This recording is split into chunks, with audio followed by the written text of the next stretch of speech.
Pronto.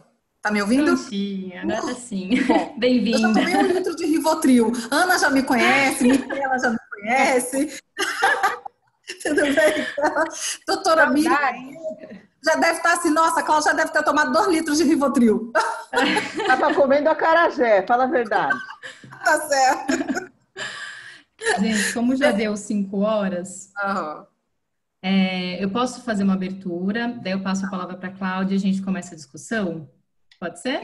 Claro. Então, ok. Eu vou só pedir, a gente já tem 46 pessoas na sala. Como eu já tinha falado, eu vou pedir para todo mundo deixar o microfone Dá para mudo ver enquanto aqui não dentro. estiver falando, tá? Ok. Tá. A Cris, gente deixa eu só dar um oi para consegue. todo mundo. Oi, oi, oi, gente. Ah, vocês vão se apresentar, não se preocupe. Vai. Tem um chat aqui do lado que as pessoas elas dão um oi aqui, quem está na audiência, elas conseguem enviar também. Aqui tem um Q&A aqui, que do ladinho que se abre tem o Questions and Answers, então também dá para acompanhar por ali. Vocês podem me mandar e-mail se tiver qualquer problema, que eu também estou com o meu e-mail aberto, então qualquer coisa, se quiserem se comunicar, me manda um WhatsApp, um e-mail que eu vou ver, tá bom? Ok. Vou começar. Lu, a gente pode começar a transmissão? Já começou?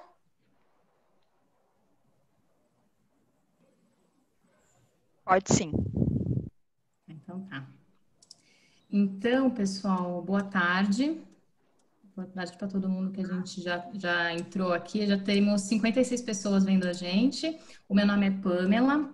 Eu faço parte do time de conteúdo da Informa Markets Brasil, que é uma empresa responsável pelos maiores eventos do setor de saúde, como a Feira Hospitalar, o Healthcare Innovation Show, que é o RIS, o Saúde Business Forum e também pelo portal Saúde Business.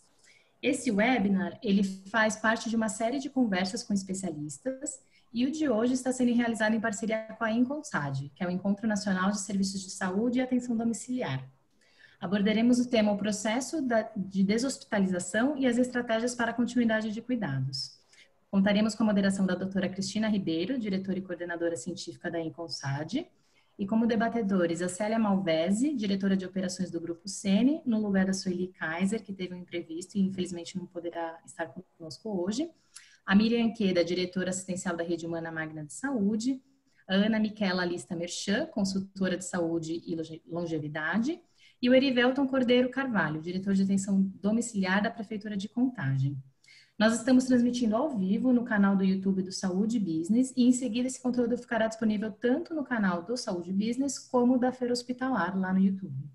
A ideia é que a conversa dure em torno de 40 minutos a 1 hora e teremos uma pesquisa no final que eu peço que vocês respondam, por favor. O tema de hoje também vai ser discutido no Congresso Nacional de Atenção Domiciliar, que acontece durante a Feira Hospitalar. Os eventos foram postergados para o segundo semestre e assim que tivermos novas datas, faremos todas as divulgações, então não deixe de nos acompanhar. Eu gostaria de agradecer mais uma vez a disponibilidade de todos os participantes dessa discussão e eu passo a palavra para a Cláudia Pedrosa, que é a presidente do Inconsad. Obrigada, pessoal.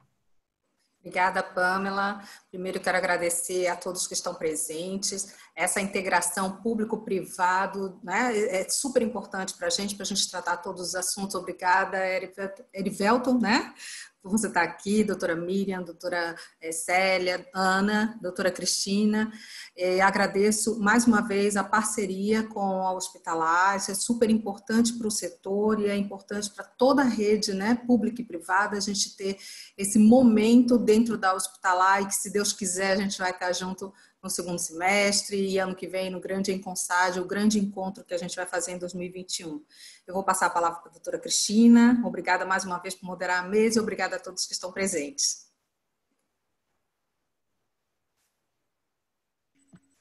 Boa tarde a todos. É um prazer muito grande estar aqui nesse webinar Parceria Hospitalar Inconsad. Eu me sinto também muito honrada de estar no meio de amigos, colegas de longa trajetória aí na área da atenção global, mas depois afunilando para atenção domiciliar, unidades de transição e instituições de longa permanência, atenção ao paciente crônico e condições crônicas. Então, assim, é muito bom estar aqui com vocês. Muito obrigada por essa oportunidade. Eu vou falar um pouquinho mais de cada um de vocês e depois eu vou fazer uma breve introdução ao tema, tá bom? A Célia, né, que está aqui com a gente, ela é do Grupo Sene, ela é diretora de operações do Grupo Sene, ela é formada em economia, tem MBA em economia e gestão de saúde pública e privada também, pela FAMERP. Ela atua na área de saúde suplementar já há 22 anos, já foi também, participou durante 4 anos da ASAP, né, aquela Associação de Saúde Populacional, que é bem conhecida de todos nós. Muito obrigada, Célia. Também vamos ter aqui a Miri Ikeda, uma amiga de longa data, uma pessoa especial que eu considero muito, e ela é enfermeira, educadora, gestora hospitalar, tem várias formações na USP, né?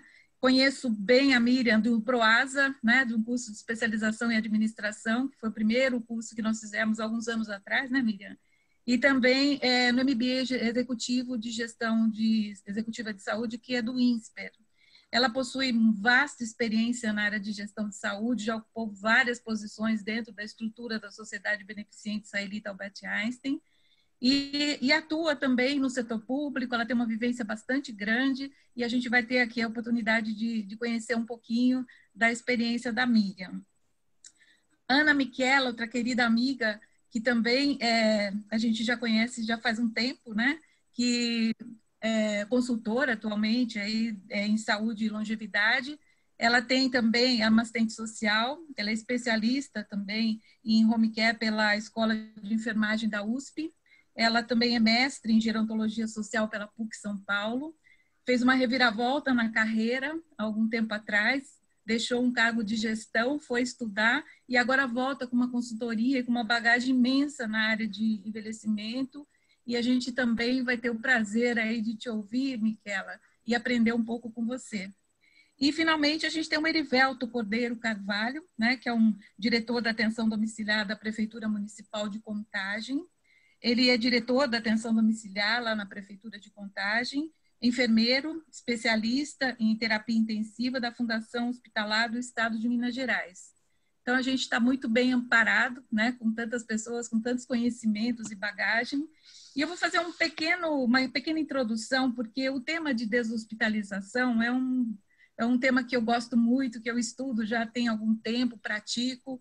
E, assim, falar de atenção, de deshospitalização, simplesmente, a gente só está falando de uma finalidade de otimizar o uso do leito hospitalar e racionalizar custos. Mas eu gosto de entender a deshospitalização como um processo amplo, né? Como uma coisa que está muito maior do que só ver o que é tirar o paciente do hospital e racionalizar o uso de um leito. Ele decorre da necessidade mesmo de reorganização e adequação do sistema de saúde como um todo, né? Ele é praticamente uma estratégia de reorganização que é fruto de uma necessidade de conexão, né, de todos os demais níveis de atenção, desde o hospital, da coordenação de cuidados e uma lógica de locação do paciente certo, no lugar certo, pelo tempo certo e pelo custo certo, que é uma coisa que realmente todo mundo está falando e que realmente tem muita verdade nisso. O excesso de internações hospitalares, que a gente vê aí o tempo de permanência prolongado, é nada mais do que uma resultante, né, do contexto demográfico e epidemiológico da população e do modelo fragmentado da atenção à saúde. Falta uma conexão na oferta e de atenção primária, na atenção secundária, na atenção terciária, e ocorre um excesso de demanda nos pronto-socorros, pressão para internações hospitalares, e quando o paciente interna, né, existe uma necessidade de gestão desse paciente dentro de uma unidade hospitalar. E o planejamento de alta. Tem que ter cuidador para dar andamento depois, para ele aprender o que esse paciente vai precisar de cuidados e depois quando ele receber a alta. Tem que ter integração, né, com outros serviços para a continuidade desses cuidados. E a conexão, né, o link entre todos esses serviços, a organização dos níveis de atenção, prevenção e controle de doenças, diagnósticos precoces, tratamentos adequados e ofertas de serviços substitutivos ao hospital são requisitos básicos para mais adequação do sistema de saúde, seja ele público ou privado. Então, a gente está falando de um contexto onde as coisas são linkadas, onde existe uma conexão entre os serviços. E atualmente, já muitas coisas estão já um pouquinho mais diferentes, né? Várias operadoras e de planos de saúde, elas já autorizam a saída de um paciente de um pronto-socorro para ir para o domicílio, receber antibiótico, receber procedimentos e evitar uma internação hospitalar, né? Isso já é um grande ganho para evitar que muitos pacientes crônicos ou agudizados ou pacientes agudos possam desfrutar do ambiente domiciliar e evitar uma internação. Por outro lado, né, os hospitais eles se sentem também, nesse contexto atual, desafiados para estabelecerem fluxos de atenção, né, com colaboração interdisciplinar, com otimização do tempo de permanência, do tempo de internação, e também, hoje, se fala muito em planejamento de alta. Aquele momento em que o paciente entra no hospital, ele entra dentro de um fluxo e ele recebe um atendimento organizado, conectado, interdisciplinar, e ele vai tendo uma otimização do seu tempo de permanência, de tal forma que ele já entra já sendo programado para receber uma alta e uma continuidade de atenção quando necessário. Isso é uma realidade, né? Paciente do pronto-socorro para casa, paciente dentro do hospital sendo otimizado o seu tempo de permanência, né?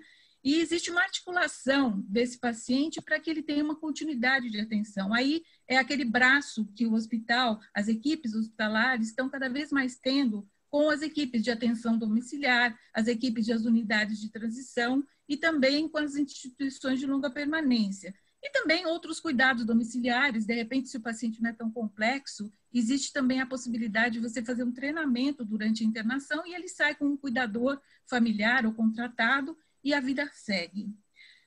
Uma coisa que é muito coerente dentro de tudo que eu estou falando é o modelo de rede de atenção à saúde, né? É muito coerente com a integração de serviços, a equidade na prestação de cuidados, a organização de todo esse processo de não hospitalização e a deshospitalização com continuidade de cuidados. No entanto, né, os serviços extra-hospitalares que eu estou citando, eles ainda, como atenção domiciliar, unidade de transição e LPIs, ainda precisam ser regulamentados. Dentro de uma política de saúde ampla, e o papel da política de saúde é regulamentar e regular a prestação de serviços, quando você sai de uma hospital, você é deshospitalizado, se você não tem a possibilidade de ter essa continuidade de atenção, todo o sistema fica novamente fragmentado e a gente está falando de novas internações ou período longo de permanência novamente. Então, diante desse contexto, né, bem rápido e meio afobado, porque eu queria passar aí para os meus colegas, eu gostaria de ouvi-los, né, em frente a tudo isso que a gente comentou aqui, e principalmente, né, dentro de algumas perguntas norteadoras, né, que eu acho que vale a pena a gente abordar, né? Então, vamos começar pela Miriqueda, pode ser? Miriam, dentro desse contexto, né, ainda de um modelo hospitalocêntrico, onde a gente observa todo esse contexto que eu falei, como você vê, na sua visão, na sua experiência, as principais barreiras encontradas para o rompimento deste modelo, né? Um pouquinho da sua vivência e também um pouco do que você espera em termos de perspectivas de mudança de modelo assistencial para o Brasil e talvez até modelos já que venham sendo praticados aí pelo mundo. Muito bom estar aqui com vocês. Cris, vizinha querida, companheira de cursos de atenção primária, de serviço público, privado, grandes discussões aí sobre home care, assistência domiciliar, atenção domiciliar, internação domiciliar, né? Então, bastante rico. Uma construção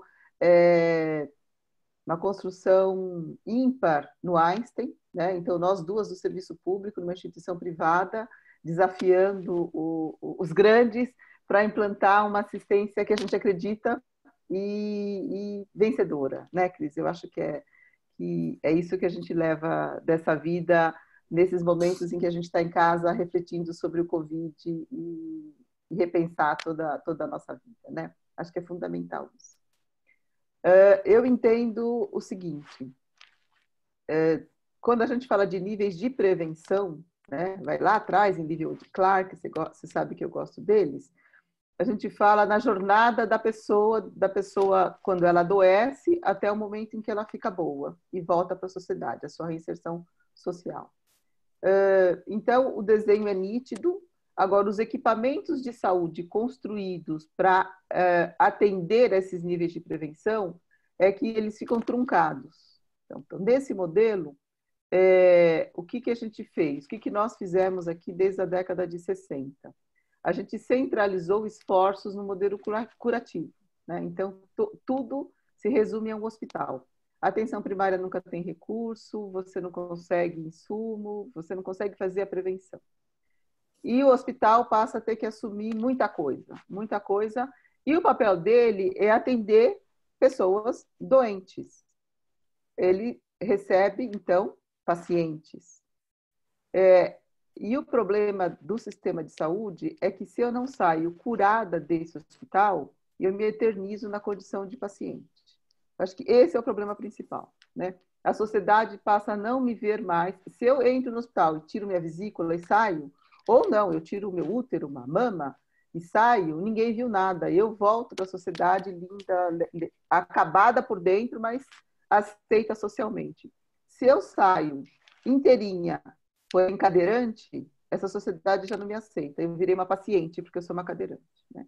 Então, acho que o ponto crítico para a gente, eu acho que é esse, né? É o entendimento de que nessa jornada da pessoa humana, no momento em que ela adoece, ela precisa voltar a ser pessoa humana.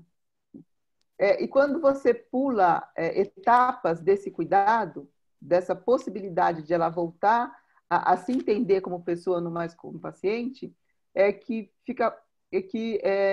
você eterniza essa condição. A hora que você tira uma pessoa de uma condição hospitalar, em que ela não tem todas as condições de se cuidar, ela ainda precisa de apoio, e coloca ela, por exemplo, direto num home care, numa situação, eu estou falando de um home care de atenção primária mesmo, de uma favela, né?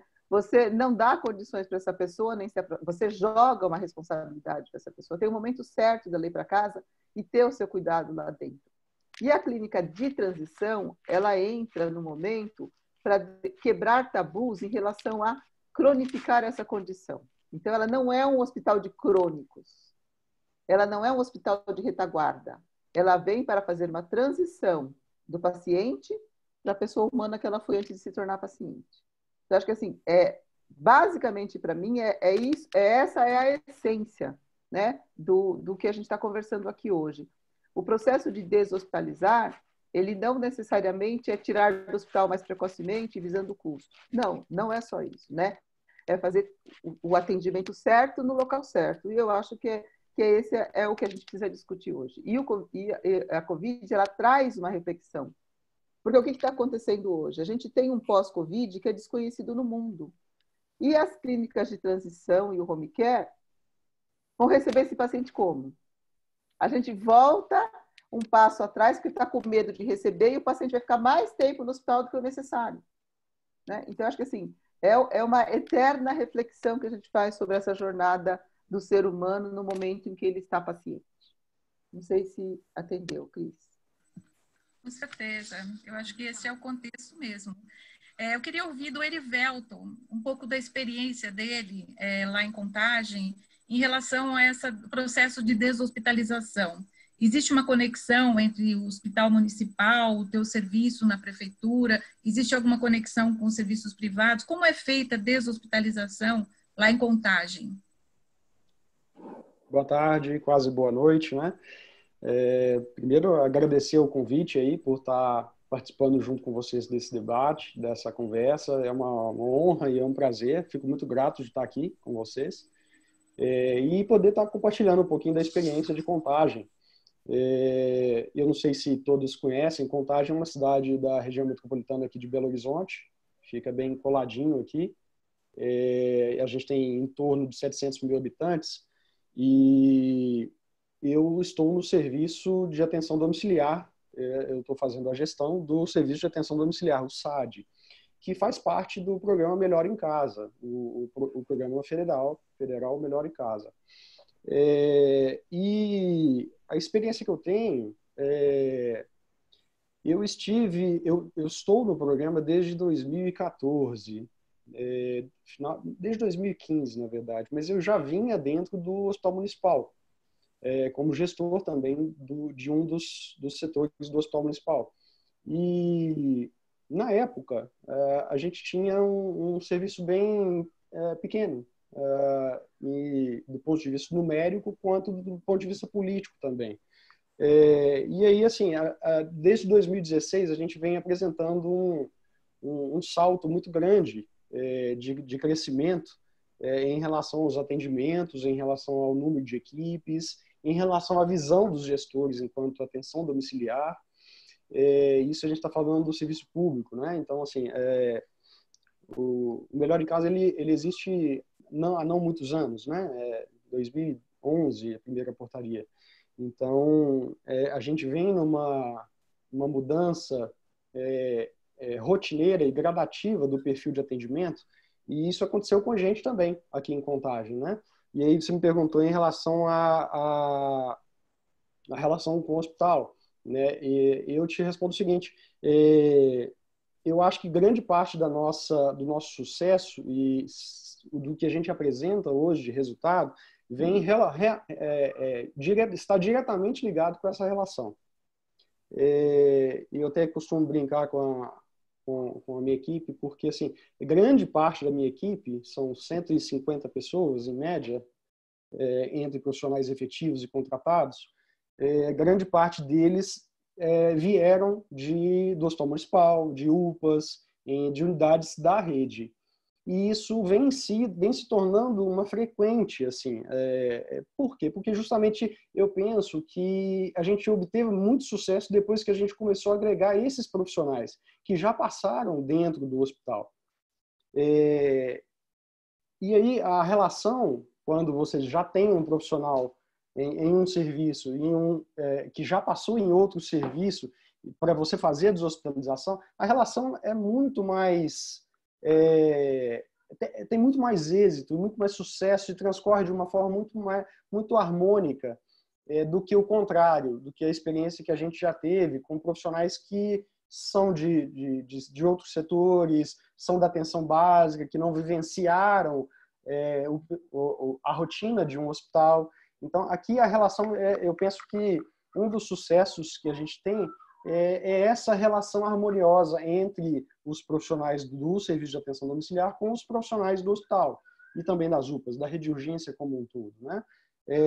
E isso se estende também aos hospitais da grande BH, né? A gente, Contagem, nós temos aqui um complexo hospitalar público, mas que realmente não dá conta da nossa demanda toda. E nisso o BH tem uma grande participação e é muito bem-vindo esse apoio deles. Então, nós temos muitos pacientes de Contagem em Belo Horizonte sendo atendidos nos hospitais da FEMIG, os hospitais do Estado, os hospitais do município de BH, ou até as fundações, né? E aí essa relação acaba sendo mais construtiva e evidente a harmonização dela quando a gente percebe que os profissionais transitam bem em todos os setores, né? Então, contando mais um pouco em relação à minha experiência enquanto gestor, né?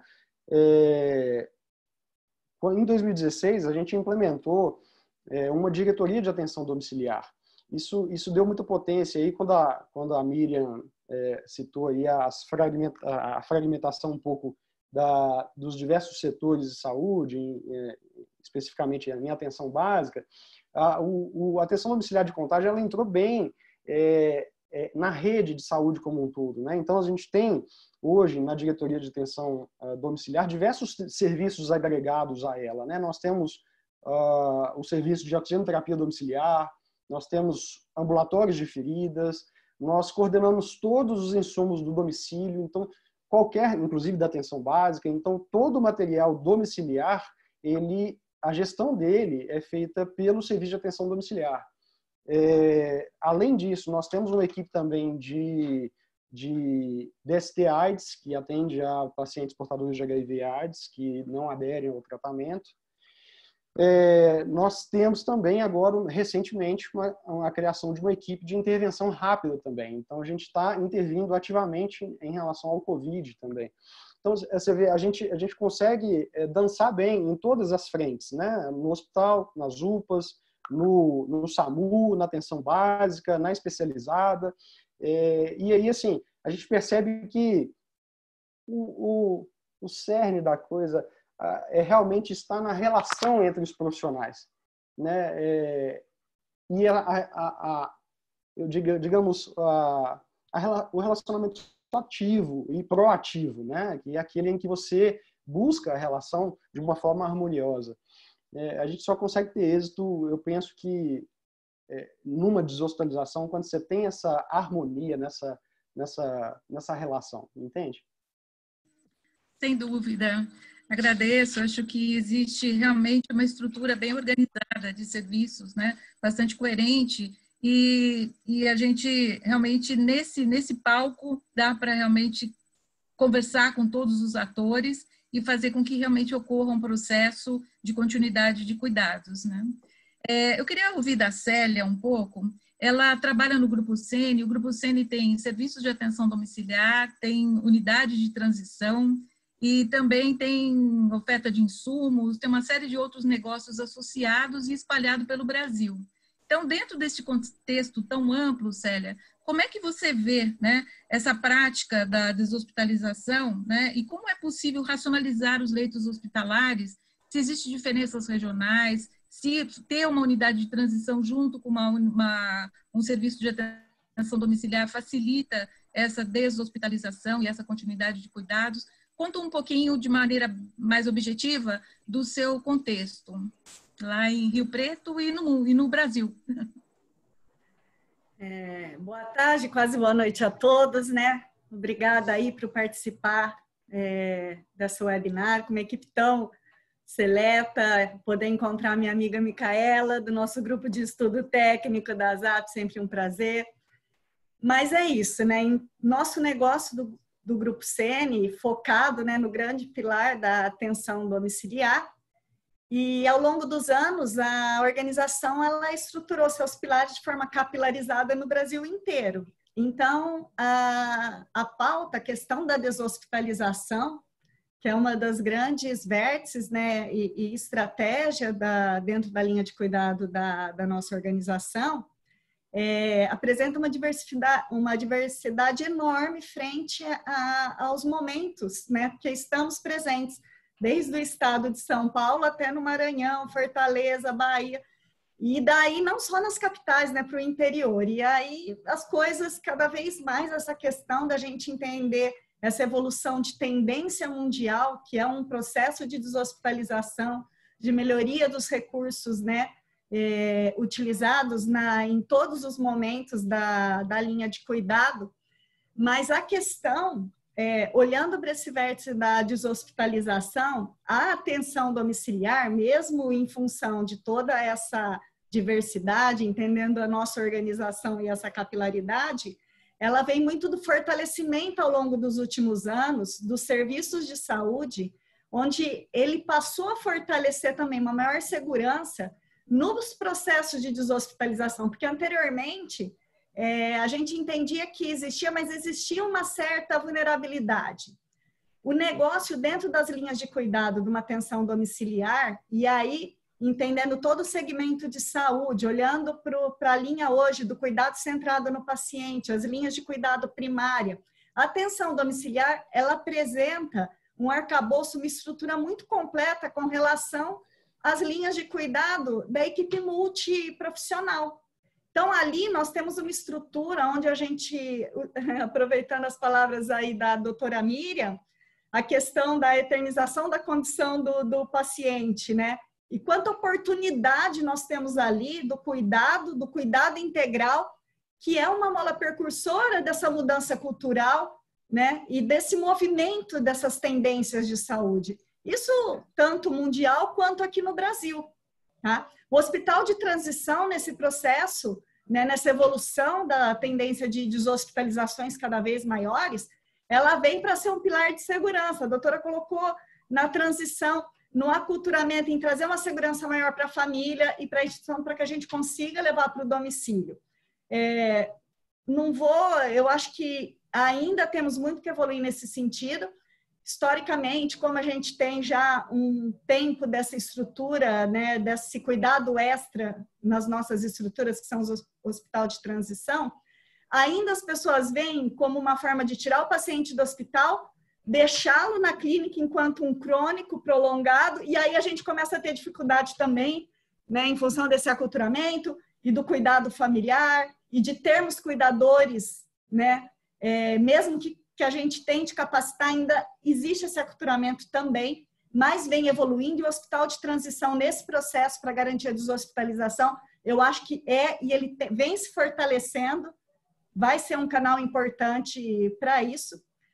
A situação do Covid, colocando nesse cenário aí de deshospitalização, e a doutora Cristina colocou também, a situação hoje, os pacientes, não só de deshospitalizações, pacientes em condições mais crônicas, mas o paciente, ele sai do pronto-socorro, ele vai fazer um tratamento domiciliar, que antes ele só tinha o recurso do hospital, ele não tinha outra alternativa, e ele vai com segurança hoje. Na situação Covid, que nós temos mais latente aí, são cuidados, antibiótico-terapia, que a gente está começando a tratar no domicílio. Mas aí estamos nos deparando com uma situação nova, inédita, onde um vírus novo que não tem cura, difícil protocolo até dentro de uma instituição hospitalar, a questão de precaução, olhando para a família, paciente e equipe de cuidado. Então, esse paradigma, nesse momento, que eu acredito que pós-Covid, pós-curva de aprendizado e de toda esse arcabouço, essa estrutura que nós estamos, né, nessa curva de aprendizado evoluindo, a gente vai ter uma mudança importante e que vai impulsionar mais ainda esses processos de hospitalização. O cuidado certo, de forma integral, no momento certo. Oportunidades de prevenção e de linhas de cuidado para o cuidado necessário de cada paciente. E eu acho que a minha colaboração Perfeito. enquanto Grupo Sênior é essa. Perfeito. Eu queria aproveitar agora e ouvir um pouquinho a Miquela em algumas questões. Miquela, já que você se especializou em envelhecimento, né? Como você vê hoje o idoso, né? O idoso com patologias crônicas dentro de uma epidemia, o que muda, né, na visão desse idoso, em termos de oferta, em termos de coordenação de cuidado. E eu queria também que você falasse alguma coisa sobre esse enfrentamento das instituições de longa permanência. Como você vê isso hoje? Tá? Existem já alguns trabalhos estudando a condição e a situação atual dessas instituições. Se você tem alguma coisa, eu sei que existe uma frente hoje da Sociedade Brasileira de Geriatria e Gerontologia que está analisando isso. Então, eu queria que você desse um contexto um pouco mais aprofundado, e depois eu tenho mais 3 perguntas mais rápidas para todos vocês. Então, primeiro a Miquela e depois eu entro nos outros assuntos. Ok. Obrigada a todos. É sempre um prazer receber esse convite, poder dar que seja um pouco da contribuição. Obrigada a todas vocês. Eu sempre aprendo muito com cada um de vocês. Então, vamos lá. Eu fui buscar, eu já imaginava, né, que a minha pergunta seria relacionada à questão do envelhecimento da população e como que está o enfrentamento da pandemia de Covid para este grupo específico. Então, a primeira coisa que eu gostaria de chamar a atenção é que, assim, é um momento de atenção. A gente tem observado que a população 60 anos mais é uma população que está mais suscetível, que tem mais risco,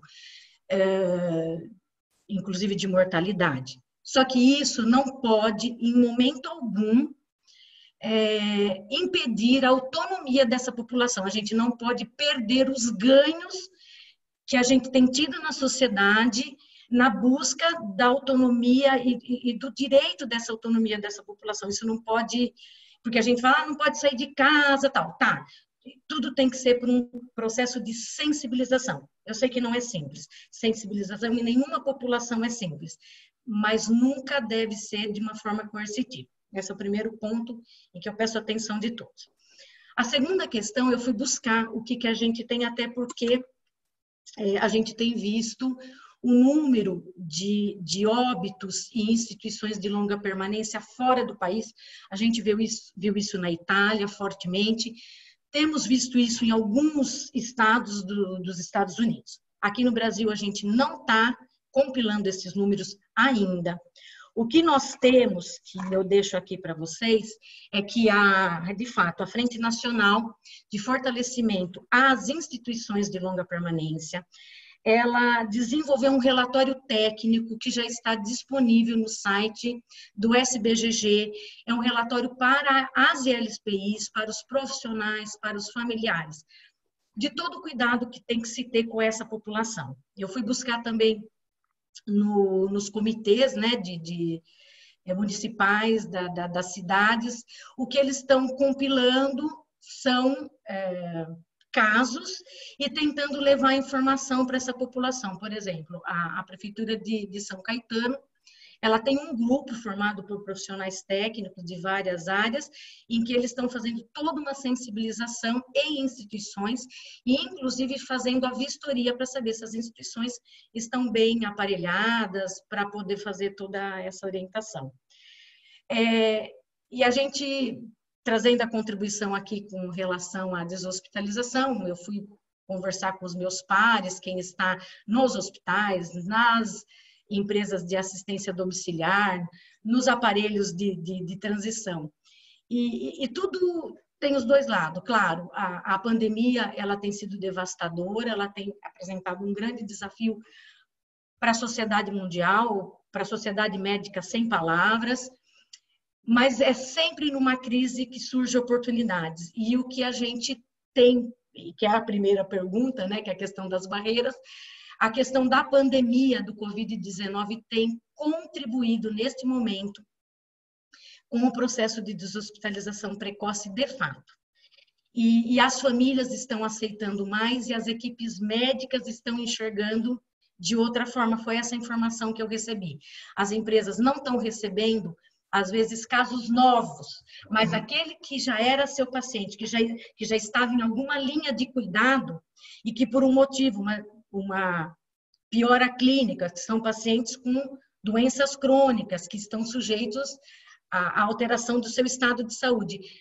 E muitas vezes ele tem sido internado e tem voltado. Então, a gente tem observado a alta precoce. E por que eu estou falando isso? Porque 80% ou mais dessa população é uma população que não é só 60 a mais, ela se encontra às vezes até 80 a mais. Então, a importância não só da deshospitalização, mas de toda uma estrutura de continuidade de cuidado. Isso tem trazido uma tranquilidade, de certa forma, para os médicos, para as instituições hospitalares, que precisam otimizar os leitos, e para as famílias que vão ter essa tranquilidade de saber que ela vai ter a continuidade de cuidado em casa. Eu acho que posso trazer essa contribuição para vocês. Bom, excelente. Eu tenho uma questão de abordagem aqui em relação às tecnologias, né? Hoje, a tecnologia, a gente já sabe que pode facilitar, integrar e contribuir muito com a coordenação dos diferentes pontos de contato do usuário com o sistema de saúde. Diante do momento atual, e pensando também no processo de deshospitalização, mas na continuidade de cuidados, eu queria começar pela Miriam. Como que você vê hoje, Miriam, o emprego, né, da tecnologia para facilitar esse processo de deshospitalização, continuidade de cuidados, numa época de pandemia e dentro de um serviço de continuidade de atenção como é o seu, como a Humana Magna oferece? Que tipo de tecnologia hoje vocês estão utilizando para se comunicar, para informação, com os pacientes e com familiares? Como que você está praticando isso dentro da Humana Magna? Então, Cris, se você lembrar, já tem 10 anos que nós fomos para a Suíça, para a Europa, visitar serviços. E o que a gente viu lá, Barcelona, foi um movimento migratório de cuidadores, né? Sim. Então, você via que na Espanha, os cuidadores eles eram os arabões, na Suíça eram os portugueses, e assim por diante, porque realmente é uma mão de obra, uma maneira feia de falar, que, assim, eu poderia ser cuidadora há 10 anos, agora eu já preciso de um cuidador, né? Então, e quem vai cuidar de mim? A gente percebe que tem uma escassez e daqui a 40 anos não vai ter gente para cuidar, né? O Japão está migrando, enfim. E lá a gente já sabia que a tecnologia ela era fundamental para para tudo, né? Principalmente para auxílio no cuidado, né? Eu vi outro dia, o Japão fez os bichos de pelúcia que simulam todos os movimentos de um bicho normal, de um bicho de estimação normal, né? Que faz companhia para o idoso. Então, o idoso senta, ele coloca esse gatinho que tem uma pilha, esse gatinho se espreguiça e interage com o idoso e traz conforto para ele. Isso é tecnologia e a gente cada vez vai precisar, além do robozinho que limpa tudo e tal. Então, essa visão de que cada vez mais você precisa de auxílio no cuidado, né? Eu estou falando de equipamentos para manejo do paciente mesmo. Então, como é que eu vou mudar decúbito? Como é que eu vou fazer transferência? Então, eu preciso de tecnologias assistivas cada vez mais e tecnologias em geral cada vez mais. O Covid ele veio para acelerar tudo isso, né? Então, telemedicina, que fica uma discussão no Conselho Federal, se pode, se não pode, prescreve à distância e tal, isso tudo foi encurtado, porque se tornou urgente, né? Então, hoje, a minha tia, que é cliente do ICESP, tem 93 anos, desde o começo, que antes não podia, a médica está fazendo teleconsulta com ela, né? Mostra lá a lesão e tal. Então, não tem como escapar. Na humana, imagina, se existe uma população vulnerável, ela está na humana para essa pandemia, né? Então, lá você tem o mais frágil, do mais frágil, do mais frágil possível, está lá. Então, a gente teve que ser drástico, né? Não tanto quanto o Samir, mas tivemos que ser drásticas em relação a isolamento reverso, partindo do princípio que lá todo mundo era virgem de Covid e que nós levaríamos Covid para os nossos pacientes. Então, assim, a questão da visita, do cuidador, né? Regras muito rígidas para que pudéssemos preservar esses pacientes que estão lá. E até agora, graças a Deus, a gente está com esse isolamento reverso com sucesso nas 2 unidades. E aí a tecnologia e a equipe trans, ela realmente teve que virar trans. Uma equipe que era multidisciplinar e interdisciplinar, nesse momento ela virou transdisciplinar. Por quê? Porque ela teve que, ela não substitui, mas ela teve que fazer a vez do familiar e do cuidador. Então, a TO auxiliando na alimentação, junto com, fazendo live com a família, mostrando como é que está comendo, a rotina da enfermagem, até o pessoal da limpeza, de ter que usar a tecnologia a todo instante para deixar a família tranquila, porque a família não está lá, a gente tirou a família de lá. Desculpa, nesse momento a gente tem que proteger ele ou ela, e vocês são risco. Como é que eu vou dar tranquilidade, né? Mostrando isso. Então, isso trouxe, isso a gente entendeu que auxilia bastante. E mais do que isso, ela aproximou, ela realmente fez valer o conceito de transdisciplinaridade, sem querer, né? Porque todo mundo teve que fazer de tudo. Né? Então, assim, o cuidador que ofertava alimento, que tinha que colocar o espessante, que tinha que colocar a propantelina, que tinha que mudar. Tudo isso, a enfermagem não dá conta, a equipe abraçou isso de tal maneira que a gente teve uma resposta de alguns pacientes assustadores. Então, o paciente que depois a gente descobriu que o pai deixava num canal que ele odiava, e ele não tinha como se manifestar. A hora que você coloca no canal que ele gosta, ele começa a interagir de tal maneira, chamar a campainha. Paciente que mal conseguia fazer isso, ele se esforça de tal maneira que ele aperta a campainha. E sempre o cuidador ou o familiar fez isso para ele, né? Eu não estou falando que substitui, mas eu estou falando que, assim, de repente, a gente está fazendo coisas que não deveriam ser feitas por excesso de zelo. Então, isso foi um grande aprendizado nesses 2 meses, né? A gente aprendeu muito com utilizar o recurso e a equipe de uma maneira bem diferente. Acho que é isso. Muitos aprendizados, né, Miriam? A gente pensa que já sabe tudo, mas não sabe não, né? Aprendendo com o Covid. Eu queria fazer uma pergunta dupla para o Erivelto e para a Célia a respeito da utilização do telemonitoramento no serviço. Se vocês estão utilizando a telemedicina, o telemonitoramento, no sentido de, assim que o paciente deshospitaliza, vai para o domicílio, vocês utilizam mais essa técnica ou ainda continuam fazendo grande parte das visitas ainda presenciais? O nosso tempo é um pouco escasso, então eu gostaria que vocês respondessem um pouco mais rápido essa pergunta para já partir para a próxima. Erivelto, você. Então, quando a gente fala em serviço público, é um pouco complicado, às vezes, a gente de implantar tecnologias um pouquinho diferenciadas para uma população extremamente carente, né? Como é o meu público, né? Então, a gente já vinha fazendo telemonitoramento já há algum tempo, mas via telefone. Então, a gente tem um perfil de pacientes que ele está basicamente para reabilitação. Então, esses pacientes, eles são telemonitorados frequentemente pela equipe de EMAD, normal, né? Com o COVID, a gente observou que a gente está usando muito mais o telemonitoramento como ferramenta como um recurso de acompanhamento dos pacientes mesmo. A gente ainda está tentando implantar uma plataforma de telemedicina, mas a gente está esbarrando em alguns dificultadores, entre eles as tecnologias básicas, cobertura de sinal de internet, a rapidez, velocidade da internet disponível, né, e até o acesso da população, que é muito difícil a esse tipo de tecnologia que para o meu público ainda é muito difícil, né? O que a gente está tentando é facilitar e desburocratizar algumas coisas. Então, exemplo, a solicitação de oxigênio, né, que antes era presencial, a gente hoje faz via web. A solicitação da equipe, propriamente dita, é toda feita pelo web.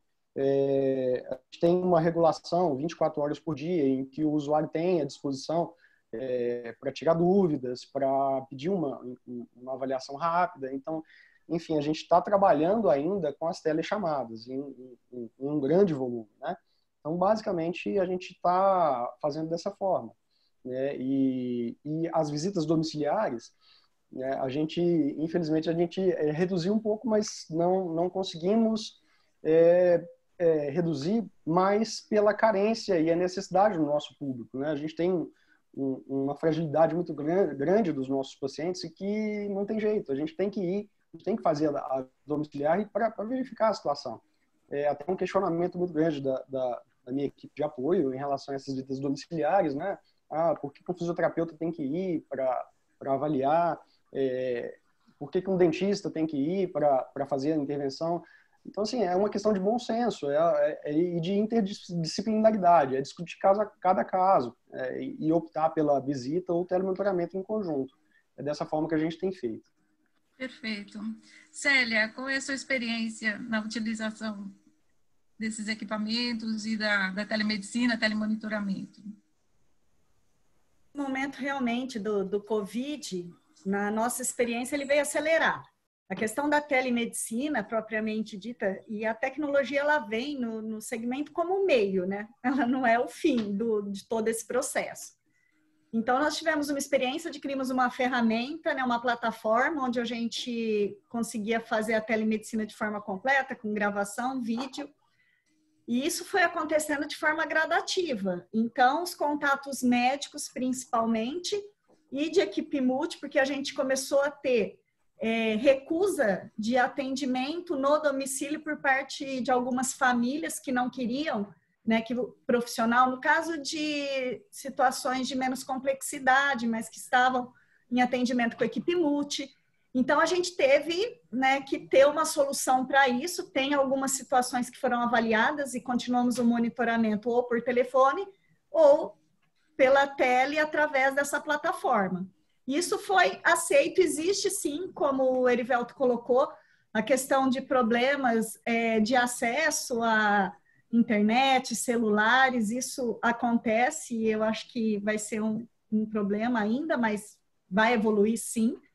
Mas foi muito positivo. Tem programas nós temos o programa do idoso frágil, onde é um acompanhamento, é um monitoramento mais remoto, mas que nós fazíamos a visita no domicílio. E esse programa, 100% a gente implantou as consultas médicas de orientação através da plataforma e correu bem. Ou com o próprio, né, hoje a gente trata pessoas acima, né, nesse programa de 59 anos, mas também é familiar, alguma coisa que tinha acesso, porque por um link simples que você manda pelo WhatsApp, através do celular eles acessam. E a gente consegue gravar e seguir todo o processo aí, né, do LGP, da segurança de dados, enfim.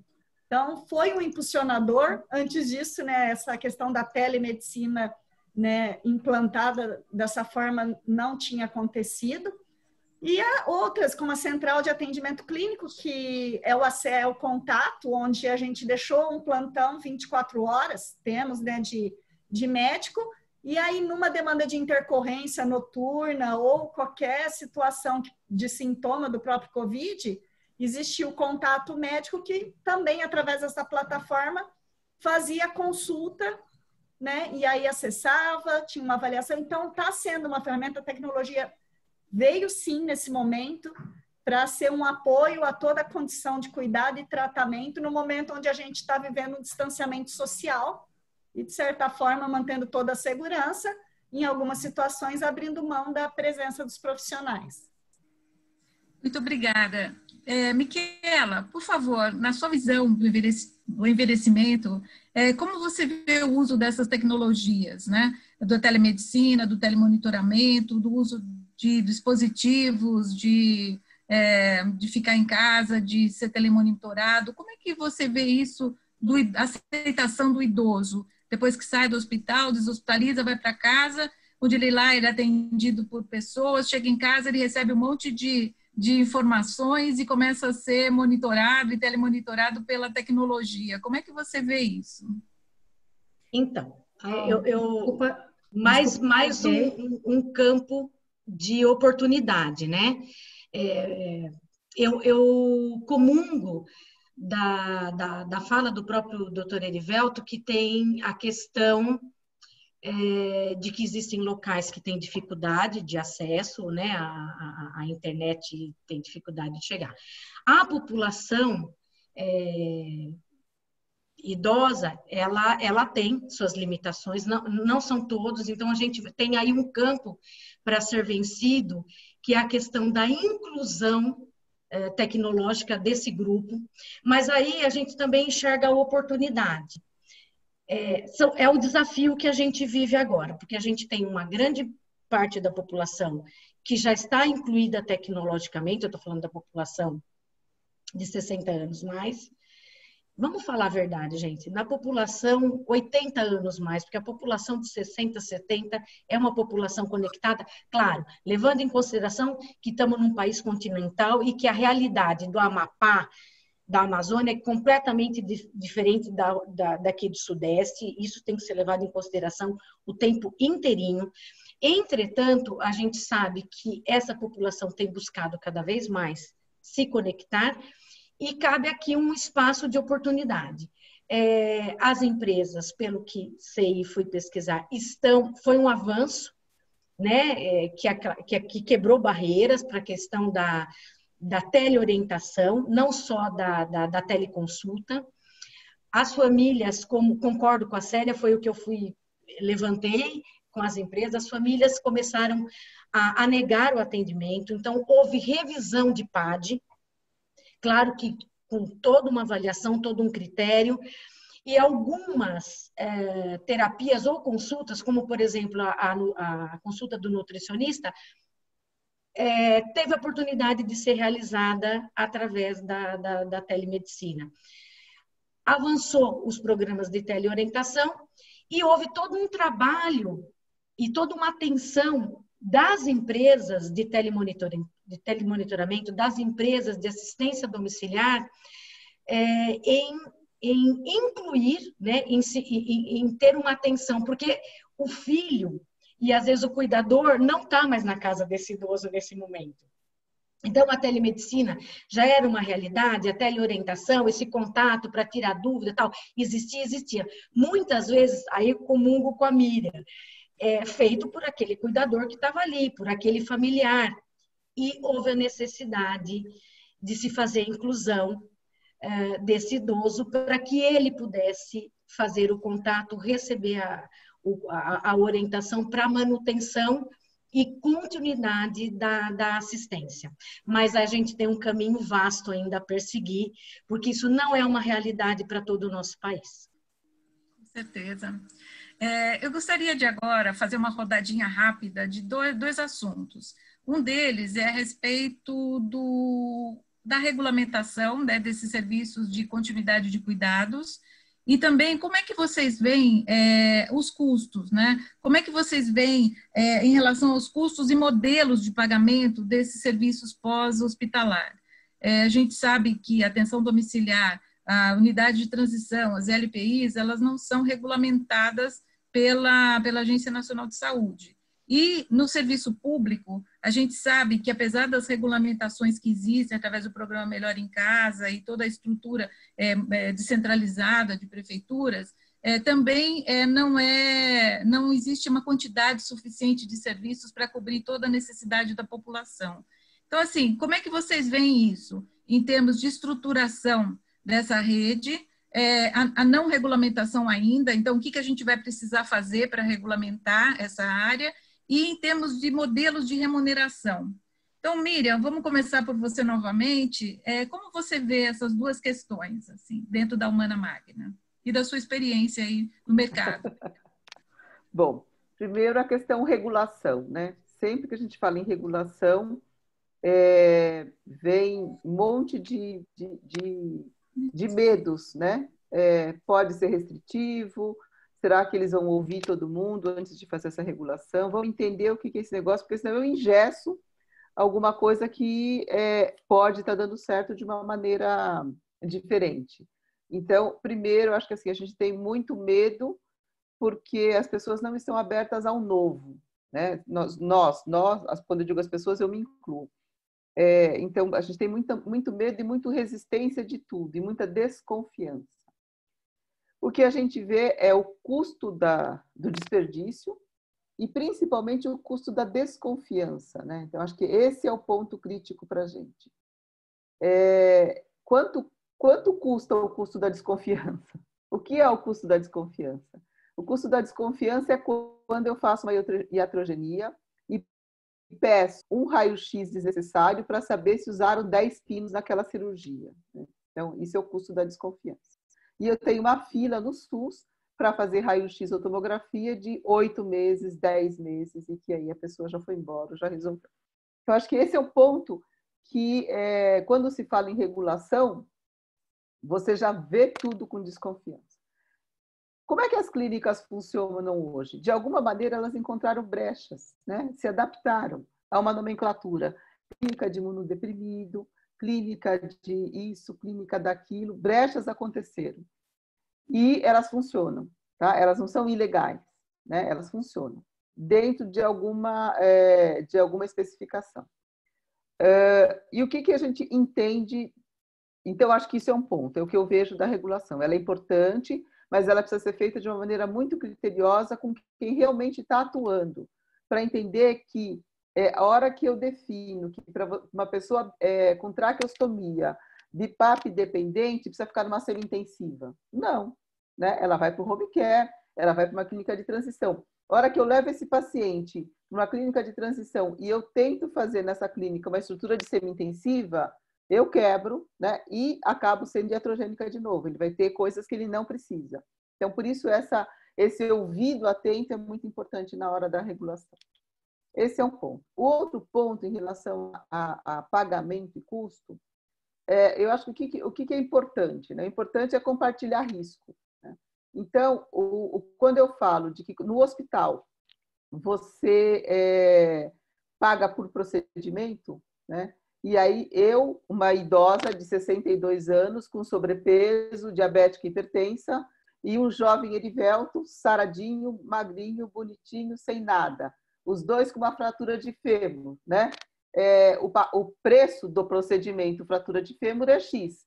Só que eu vou ficar 5 dias na UTI no pós-operatório, ele vai embora 2 dias depois, né? Então, eu acho que assim, esse é um contexto que a gente precisa avaliar.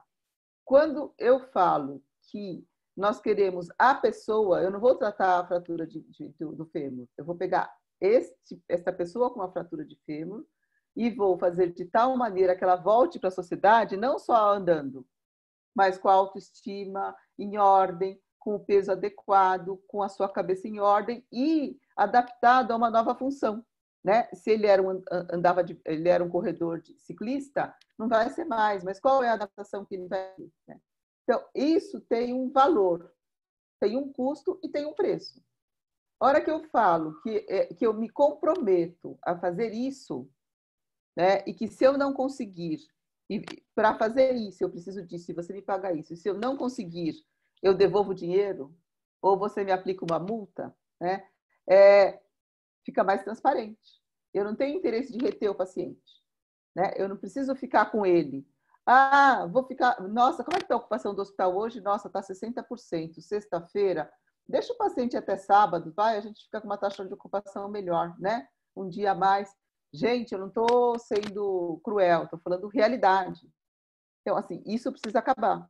E a hora que eu entro, que eu falo, ó, o nosso compromisso é fazer isso, porque eu acredito na avaliação, critérios clínicos, protocolos, de que eu consigo reabilitar desta maneira, com a questão ocupacional, mas vai custar tanto, porque eu tenho intensidade de cuidado, eu não tenho manutenção de cuidado.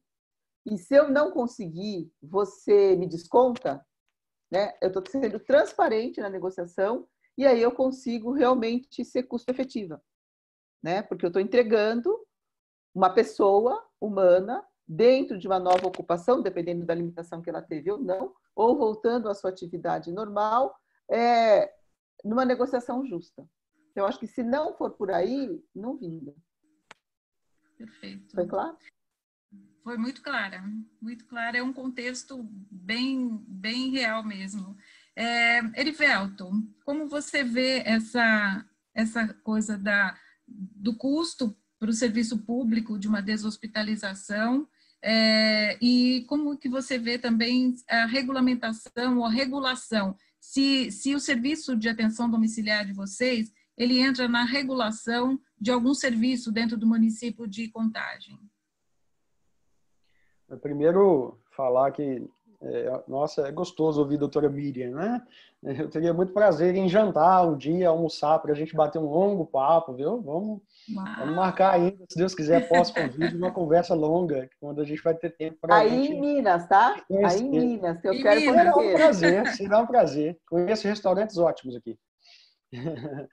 Mas vamos lá, então. Em relação ao nosso serviço, a gente faz parte do CNES do hospital. Então, a gente é um braço do hospital. A gente está sendo regulado o tempo inteiro pelos indicadores do hospital e nossos próprios indicadores também.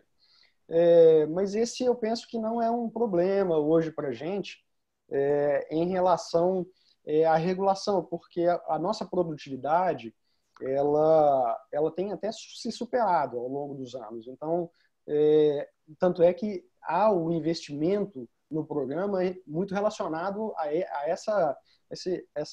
esse cumprimento de metas e essa regulação que se faz no SAD, né? E a gente teve também um advento que foi a da descentralização da gestão da urgência aqui no nosso município. Então, o município inteiro hoje ele é gerido por uma organização social. O SAD ele não entrou nisso, né? Apesar de fazer parte do hospital, né? A gente faz uso do hospital, mas a gente é regulado pela prefeitura e não pela organização social. Em relação a isso, eu penso que tem até facilidades, porque dentro das metas contratuais estão o número de deshospitalizações mês. E também, pensando em custos para o SUS ele se vale de internações, né? Então, quanto mais vezes você gira o leito, quanto mais AIHs você gera, então você recebe mais recurso financeiro para isso, né? Em contrapartida, o Melhor em Casa, o custo dele relacionado versus o hospital, a gente observa uma disparidade muito grande. Então, no último levantamento que a gente fez, eu tinha um gasto mês com equipe, transporte, logística, insumos de 45 mil mês. Então, isso para acompanhar 60 pacientes no mês. Então, assim, é uma disparidade muito grande quando você pensa que um leito de CTI, por exemplo, ocupado, você recebe, né? No caso, uma diária de internação de R$800 e AIHs aí de 1.000, de R$1.000 e poucos por procedimento. Então, o SUS ele se vale de giro de leito. Então, o Melhor em Casa é basicamente uma mão na roda para ele, para o SUS, né? E assim, a gente observa que existe uma resistência muito grande pelo Brasil dos prefeitos, dos secretários de saúde, em investir nessa modalidade de atendimento. E muitos ainda não enxergam a potência que se tem nesse serviço, sabe? A potência de crescimento e a qualidade de vida para a população, né? O ganho de qualidade de vida para a população acompanhado em domicílio. E eu acho que, inclusive, estratégias como essa de discussão, de promoção de políticas públicas de atenção domiciliar são muito válidas, porque é uma área ainda pouco explorada no serviço público. A gente tem ainda restrições em relação a algumas deshospitalizações, então medo do profissional de deshospitalizar. A gente tenta trabalhar isso dia a dia, é um trabalho de formiguinha, a gente vai conversando dia após dia, mas como a Miriam falou, ou acho que foi a Miriam que falou, né, um dia a mais no hospital não vai fazer diferença, e faz muita diferença. É aquela janelinha que você tem para deshospitalizar. Então, é aquela janelinha, por exemplo, que o paciente em ventilação mecânica tem para ir para casa e não pegar uma pneumonia e reinfectar. Então, quanto mais ágil você instalar o oxigênio e gastar com a implantação do oxigênio em domicílio, mais barato vai ficar pro gasto com atenção terciária. É isso que o gestor precisa entender. É isso que... Erivelto, sim. Com certeza, eu acho que a gente não pode perder essa janela, com certeza, de um dia, meio-dia ou algumas horas para efetivar um processo de deshospitalização. E também a gente não tem mais nem 5 minutos para terminar esse webinar. Então, eu gostaria de só passar um pouquinho para a Célia e depois para a Miquela, no sentido de que vocês nos deem a opinião de vocês a respeito dessas duas questões, 2 minutos cada uma, que me prometeram aqui que pode. Primeiro, a regulamentação da atenção domiciliar e dessas outras instâncias de continuidade da atenção, como vocês veem isso, e os modelos de remuneração que vocês praticam. A Miquela, ela gestora por muito tempo, ela deve ter uma opinião bem formada a respeito do fee for service, de pagamento por valor e compartilhamento de riscos. Então, assim, 2 minutos para cada uma, para que realmente me desse uma visão, para todos nós que estamos aqui, uma visão sobre esse assunto. E vai ficar um gostinho de quero mais, e vocês depois vão poder conversar. A Miriam com o Erivelto lá em Minas, mas a gente aqui no online ou em outras ocasiões do Enconsad, né, Cláudia? A gente vai ter a oportunidade de aprofundar cada vez mais esse tema. Eu já estou lendo aqui... Então, posso começar pela Célia? O pessoal já está pedindo para estender o horário. O hospital vai ter que dar um jeitinho nesse horário aí para a gente. Eu ficaria até amanhã aqui, que esse assunto e essas pessoas são, nossa, incríveis. Então, vamos lá, Célia, por favor. Bom, Cristina, obrigada aí pela oportunidade de uns minutos, mas a questão da regulamentação na atenção domiciliar, a gente vem de uma condição ainda muito vulnerável, né? Tem que evoluir muito, que no meu sentimento hoje, e principalmente quando a gente fala de custo, nós, enquanto prestadores, enquanto empresas, a gente está muito vulnerável a uma regulação de mercado, né? E ela flutua, é uma regulação que flutua. Na nossa situação ainda do Grupo CN, pela capilaridade, né, e diversidade das condições e regionalidades, tanto, né, legais, aí para a gente ainda fica uma situação que às vezes a gente tem que conviver, né, com cenários e com regras muito diferentes. O que eu sinto dentro do negócio, mesmo com a falta ainda dessa regulamentação, eu acho que a gente pode explorar mais o benchmark, a troca de informações do setor e o próprio setor, né, no segmento, tentar evoluir nessa questão, porque é um legado que já faz muito tempo, essa questão da regulamentação da atenção domiciliar. Eu não sei se isso até quando vai para se definir de uma forma mais uniforme, que seja uma concorrência mais estruturada. E aí, só rapidamente, pelo tempo, com relação à remuneração dentro dessa estrutura, ela evoluiu. E eu concordo muito essa questão do compartilhamento de risco. Então, aí a gente começa a olhar para fatores e variáveis vinculados à eficiência, a resultado, né, compartilhado. E dentro do segmento da atenção domiciliar veio algumas negociações e hoje, de certa forma, já é uma prática, tanto em empresas que entendem que uma remuneração de forma free for service, ou seja, aberto, que está sendo utilizado, claro que sempre a atenção domiciliar, ela sempre vem com autorizações prévias, é diferente em muitas situações de um atendimento hospitalar, e aí evoluiu com a questão de diárias globais, estruturações de pacotes de forma clara, onde aí existe uma interação entre, né, o comprador do serviço e quem está prestando esse serviço de buscar, né, uma harmonia, uma uniformidade melhor, fazendo uma gestão de resultado, né, e custos efetivos melhor. Então, em função do tempo, eu não vou me estender muito, mas a minha contribuição vai nesse sentido. Foi ótimo. Ok, vamos lá. Tentar ser bastante sucinta. Em toda a minha experiência, e eu não tenho observado mudança nos últimos anos, a questão da regulamentação, ela é o ponto nefrálgico, ele é o ponto crítico. Enquanto a gente não tiver uma regulamentação, nós vamos estar sujeitos a esse avanço. Concordo que nós temos um avanço. Quando a gente pega o home care de 30 anos atrás, e você pega agora nos últimos 5 anos, nós tivemos uma evolução, a gente tem pacote, a gente tem compartilhamento de risco. Entretanto, a gente evolui em passos lentos.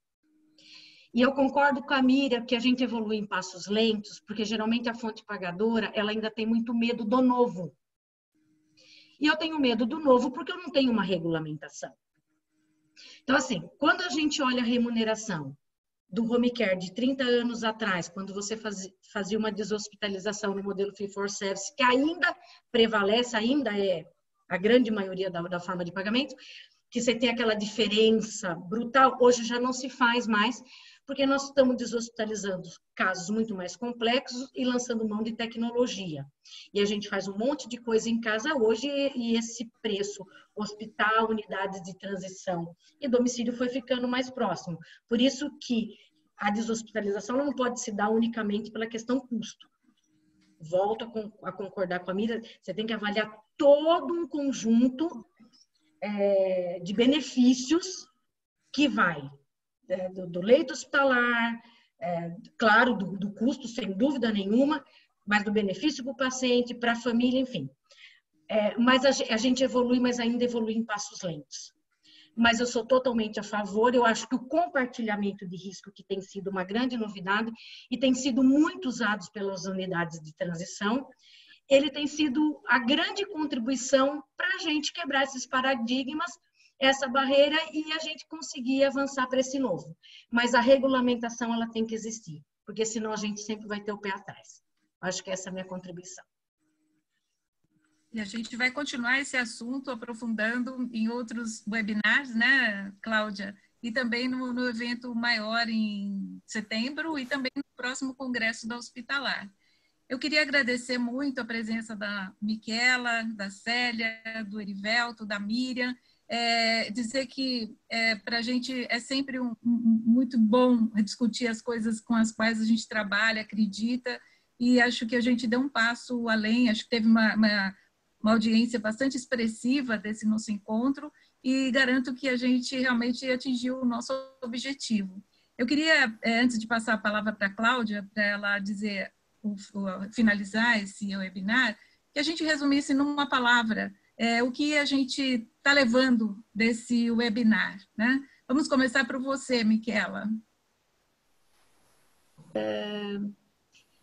Bom, o que eu estou levando é o desafio da gente trabalhar o normal, o novo normal. E eu acho que o webinar sempre traz, né, o Enconsad, a saúde tem essa responsabilidade de trazer essa discussão para a gente sempre ter essa contribuição com a sociedade. E eu não vejo a hora da gente se encontrar lá para setembro para a gente continuar esse bate-papo. Obrigada, é um prazer imenso. Obrigada, Miquela. Obrigada. Célia, umas palavras. Only. Fortalecimento e perspectiva de evolução com relação à atenção domiciliar. Esse tipo de fórum só fortalece e nos dá uma visão aí de futuro bem positiva, enriquecedora. Obrigada. Erivelton. Uma palavra. Eu vou somar, então. Desafio, fortalecimento e eu penso oportunidade. Miriam. Não vou dizer mais nada. Obrigada. Miriam? Foi alegria e orgulho de todos vocês. A minha palavra final é gratidão. Muito grata mesmo por todos vocês e em breve nos encontraremos. Se cuidem muito. Cláudia, a sua palavra final e depois a Pamela. Inovação.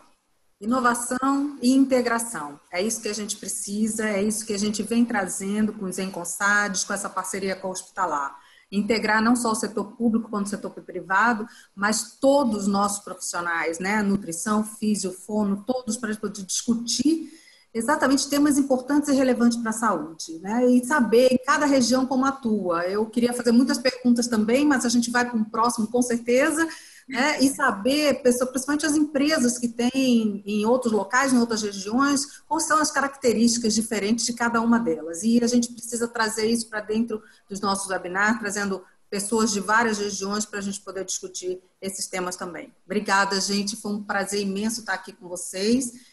E agradecer muito a participação de todos. Pamela, obrigada também pela Hospitalar e a oportunidade. Muito obrigada pela parceria, obrigada por todos que participaram aqui hoje como palestrantes, pela audiência que se manteve com a gente até agora, né? Foi uma audiência muito engajada, que gostou muito da discussão. E relembrando que o tema, apesar de nunca ser suficiente o tempo que a gente se propõe a falar sobre ele, né? Ele ainda vai ser discutido no Congresso Nacional de Atenção Domiciliar durante o Hospitalar no segundo semestre. A gente vai deixar um QR Code agora de uma pesquisa que toma apenas alguns minutos e a gente pede, por favor, que todos respondam. E, mais uma vez, obrigada. Vai ficar lá no canal do YouTube da Hospitalar e do Saúde Business esse conteúdo, tá certo? Até mais, gente. Obrigada. Boa noite. Até logo. Tchau.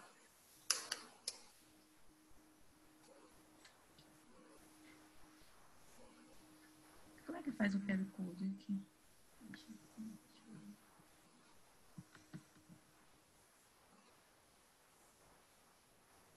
Acho que ficamos nós, né? Obrigada, viu, gente? Foi um prazer isso. Tchau. Cris, obrigada. Tchau, pessoal. Obrigado a todos. Tchau, obrigada. Tchau, tchau, tchau, Célia.